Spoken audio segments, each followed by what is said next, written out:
AI is escaping containment and the liability is extremely unclear. We're going to get to that today on Legal Mindset. We teach you to be your own judge. I'm Andrew Esquire, American attorney. And today's case is very interesting. It was brought to me by my buddy in the cybersecurity industry. And I was pointing out that two AI models that you guys are probably using out there that you're very familiar with, OpenAI and Claude, are absolutely running wild in their test platforms. So we had a major incident by both of these where they were breaking out of their sandboxes. OpenAI actually using a zero-day exploit to break out and to hack Hugging Face. This was part of what was called a capture the flag protocol or simulation, and they were going through that and breaking into those accounts on Hugging Face and other accounts to get their data.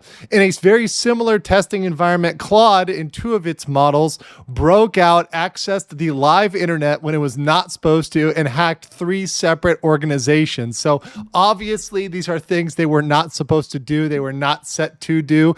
But now we're looking at the liability here. And this is something that's very interesting to me, because if you look at this, and this was a human, if this was a human doing the things that OpenAI models are doing and Claude is doing, then that human would definitely be liable 100% for criminal acts, right? That would say, hey, this is a criminal act on their part if the human did this instead of the AI. So that turns us to the question, well, where's the liability for AI and how does that fall?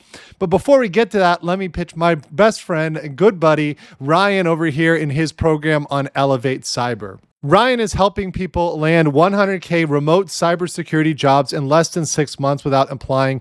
He's got great tools set up. He's got hundreds of hours of video that help you get unstuck and move forward. Maybe you're somebody who's totally new to cybersecurity, or maybe you're someone who's trying to get a breakthrough. Either way, there's course material, there's things and modules for you to learn and grow in this. And all you have to do is go down here to the website, which I'm going to include in the description below. You can also scan that QR and you will get here and just fill out this form down here to apply for a call with Ryan, who will walk you through everything. It's just a 45-minute call. It costs you nothing and could vastly improve your life. So when we look at the crimes here, this would be something that would clearly fall under computer fraud and abuse, because it's illegal to intentionally access a protected computer without authorization. That's pretty clear cut. The problem is when you look at this statute and when you're reading this statute, they've read human intent into this, and human intent being a requirement, and AI doesn't have that human intent. It just kind of does what it's modeled to do, and then, hey, it ends up doing something that it shouldn't have done. So that element of intent is missing there, and that's a huge problem for that. The circuit courts that have looked at this have ruled that, hey, AI is a tool, it's not a person. So they're not treating AI like an individual or like an entity in and of itself, but as a tool that is used by people. So that's one big element there. But the next thing is the civil liability. So, okay, maybe you can't get them on that criminal statute, but can they sue for negligence? Well, negligence, which is, of course, when you fail to follow a reasonable duty of care and that causes damage or injury, that is something that only requires them to prove that OpenAI or Anthropic failed to exercise reasonable care, right? So reasonable care is the standard. And if they're able to prove that, well, then they could actually have some liability. And if we look at the state law, specifically California, and listen, I am one that does not compliment California very often. I am not a big fan of California laws, but this one is in fact quite good. AB 316, which explicitly removes the AI did it defense for developers. So you can't just say, well, the AI did it and I'm not liable. That doesn't work. You can't do that. And other states are following that, New York, Rhode Island. And I think that's a good pattern to go down, to remove that as a defense, to just get out of stuff by saying, hey, it's something the AI did and we had no culpability because the AI did this on its own.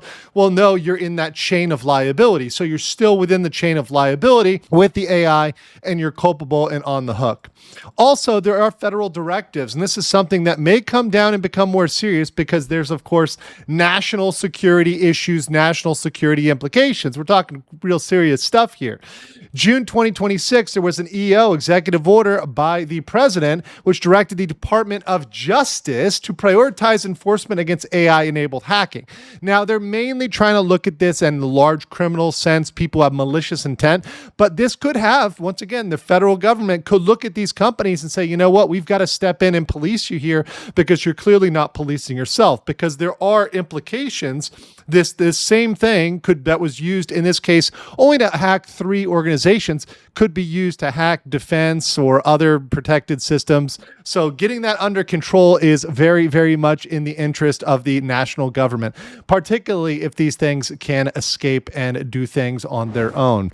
So in my judgment here, the law is still unclear. It's still not solid on how to give liability to AI or in these AI hacking incidents, but there are pathways to liability. You can hold them accountable. And I do think there'll be instances where people do actually end up suing and holding them accountable. But what we do need is we need firm laws at a national level that establish liability to hold developers accountable and to make sure that these tools are being used properly.